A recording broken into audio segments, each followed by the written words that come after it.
اگر تقدیر میں سب کچھ پہلے سے لکھا ہے تو پھر اگر کوئی شخص ایتھیسٹ ہے تو یہ تقدیر کا قصور ہے، اس میں اس شخص کا کیا قصور؟ یہی دلیل اکثر ایتھیسٹ دیتے ہیں، اور حیرت کی بات یہ ہے کہ بہت سے مسلمان بھی اپنے گناہوں اور برے اعمال کا بوجھ اسی تقدیر پر ڈال دیتے ہیں۔ لیکن سوال یہ ہے، کیا واقعی ایسا ہے؟ کیا تقدیر انسان کے ہر فیصلے کو پہلے ہی طے کر دیتی ہے، یا انسان خود اپنی تقدیر بناتا ہے؟ اسے سمجھنے کے لیے آپ کو انٹرسٹیلر مووی، وقت کی حقیقت، تقدیر کے تصور اور علامہ اقبال کو سمجھنا ہوگا۔ آئیے سمجھنے کی کوشش کرتے ہیں۔ تیرے دریا میں طوفاں کیوں نہیں ہے، خودی تیری مسلمہ کیوں نہیں ہے، ابس ہے شکوائے تقدیر ازدا، تو خود تقدیر ازدا کیوں نہیں ہے؟ اس راز کو سمجھنے کے لیے پہلے یہ ویڈیو دیکھیں۔ اور کائنات بھائی جان اللہ میں کہہ رہا ہوں، اللہ کی ذات تو پوری کائنات، ہمارا تو عقیدہ یہ ہے کہ یہ جو پتہ ہے نا یہ میں نے اٹھایا، یہ بھی اجازت سے ہے، اور یہ گرا یہ بھی اس کی اجازت سے ہے۔ اب اگر میں یہ پوچھ لوں کہ اس نے کیسے اجازت دی، وہ تو یہاں موجود نہیں ہے، وہ تو ایسے، ہمارا دعویٰ ہے نا، آپ کا بھی دعویٰ ہے، دکھا تو آپ بھی کچھ نہیں رہے۔ مطلب یہ ہوا کہ آپ کے دعوے میں اگر آپ ہم کو غلط ثابت کرتے ہیں تو صحیح تو آپ بھی ثابت نہیں ہو رہے۔ نہیں سر، یہاں تو پھر اب دیکھیں ہم نا، تو معلوم ہونے کا دعویٰ نہیں کر رہے۔ میں آپ سے یہ پوچھ رہا ہوں، میں آپ سے یہ پوچھ، آپ نے کہا کہ پتہ بھی اللہ کی اجازت کے بغیر نہ اٹھتا ہے نہ رکھا جا سکتا ہے، تو یہ جو غزہ کے اندر بمباری ہو رہی ہے یہ اللہ کی اجازت سے ہو رہی ہے؟ ابھی جو ڈیبیٹ آپ نے سنی، اس میں سورہ انعام کی آیت 59 کا حوالہ دیا گیا ہے کہ کوئی پتا نہیں گرتا مگر اللہ اسے جانتا ہے۔ یہاں لفظ آیا ہے یعلمھا، یعنی اللہ کو علم ہے، لیکن اکثر لوگ اس آیت کو غلط پیش کرتے ہیں۔ وہ علم کو اجازت یا مرضی سے بدل دیتے ہیں، اور یہ بہت بڑی غلط فہمی ہے۔ اللہ تعالیٰ کو علم ہے کہ زمین پر کوئی پتا بھی گرتا ہے، ہر وہ پتا جو زمین پر گرتا ہے یا ہر وہ پتا جو فیوچر میں گرے گا، اللہ تعالیٰ کو اس کا علم ہے۔ یہ اللہ کا علم ہے، مگر اللہ کی مرضی یہ ہے کہ انسان کو آزاد ارادہ دیا جائے تاکہ وہ اپنی مرضی اور فیصلے سے نیکی یا برائی کا انتخاب کرے۔ پھر ایتھیسٹ پوچھ سکتا ہے کہ مستقبل کا علم کیسے ممکن ہے؟ اگر آپ اسے انسانی سطح پر سمجھنا چاہتے ہیں کہ کسی کو مستقبل کا علم کیسے ہو سکتا ہے، تو انٹرسٹیلر مووی کا وہ مشہور سین یاد کریں جب مرکزی کردار کوپر ٹیزریکٹ یعنی 5ویں ڈائمنشن میں داخل ہوتا ہے۔ وہاں اس کے لیے ماضی، حال اور مستقبل ایک ساتھ موجود ہوتے ہیں۔ وہ اپنی بیٹی کا ماضی، حال اور مستقبل ایک ساتھ دیکھ سکتا ہے۔ وقت اس کے لیے بہنے والی چیز نہیں رہتی، بلکہ اسپیس کی طرح محسوس ہوتا ہے۔ جیسے آپ دائیں بائیں یا اوپر نیچے حرکت کر سکتے ہیں، ویسے ہی وہ وقت میں حرکت کر سکتا ہے، in past, present and future. یہ خیال سادہ فلمی تصور نہیں، یہ کپتون کا بنایا ہوا سائنٹیفک کانسیپٹ ہے۔ کپتون نوبیل پرائز ونر فزسسٹ ہے جنہوں نے کرسٹوفر نولن کو یہ سین شامل کرنے کا مشورہ دیا تاکہ وقت کی ہائیر ڈائمینشنل نیچر کو سمجھایا جا سکے۔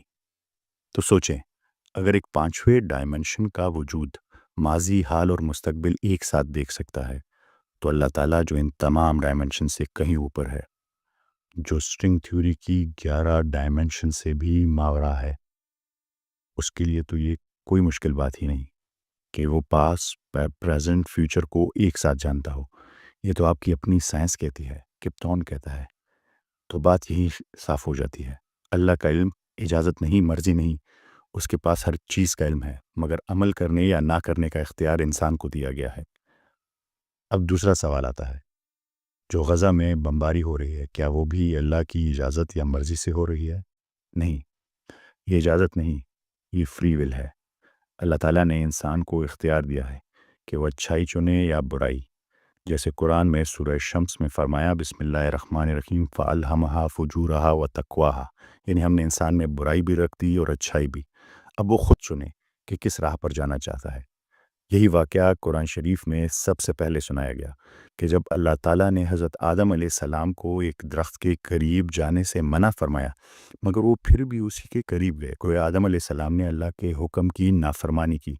اللہ تعالیٰ نے یہ قصہ محض ایک داستان کے طور پر نہیں سنایا، بلکہ ایک بنیادی حقیقت سمجھانے کے لیے کہ اس دنیا میں تمہیں اختیار دیا گیا ہے، تم چاہو تو اللہ کے حکم کے مطابق زندگی گزارو اور چاہو تو اس کی خلاف ورزی کرو، لیکن یاد رکھو اختیار کے ساتھ جواب دہی بھی آتی ہے۔ یہی انسان کی اصل آزمائش ہے اور یہی انسان کی زندگی کا مقصد ہے۔ غزہ میں جو کچھ ہو رہا ہے وہ نیتن اور اس کے ساتھیوں کا فیصلہ ہے۔ انہوں نے برائی چنی، اور جو مسلمان خاموش ہیں، طاقت رکھتے ہوئے بھی مدد نہیں کر رہے، انہوں نے بھی برائی چنی ہے۔ تو گناہ صرف حملہ آوروں کا نہیں بلکہ ان کا بھی ہے جنہوں نے ظالم کے خلاف کھڑا ہونا چھوڑ دیا۔ اللہ تعالیٰ نے سب کو اختیار دیا ہے، اچھائی چنو تو کامیابی، برائی چنو تو بربادی۔ آج جو غزہ میں ہو رہا ہے وہ اسی فری ول کے غلط استعمال کا انجام ہے۔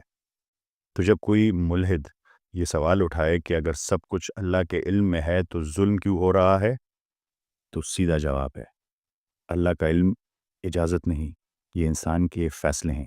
اس نے ہمیں آزاد پیدا کیا ہے تاکہ امتحان ہو کہ کون حق چنتا ہے اور کون باطل۔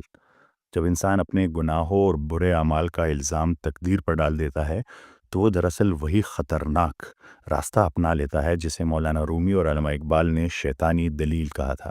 اقبال نے اسی تصور کو محض بیان نہیں کیا، انہوں نے اسے ایک زندہ مکالمے میں ڈھال دیا جہاں ابلیس اللہ کے سامنے یہ جواز پیش کرتا ہے کہ آدم کو سجدہ نہ کرنا تو اس کی تقدیر میں لکھا تھا۔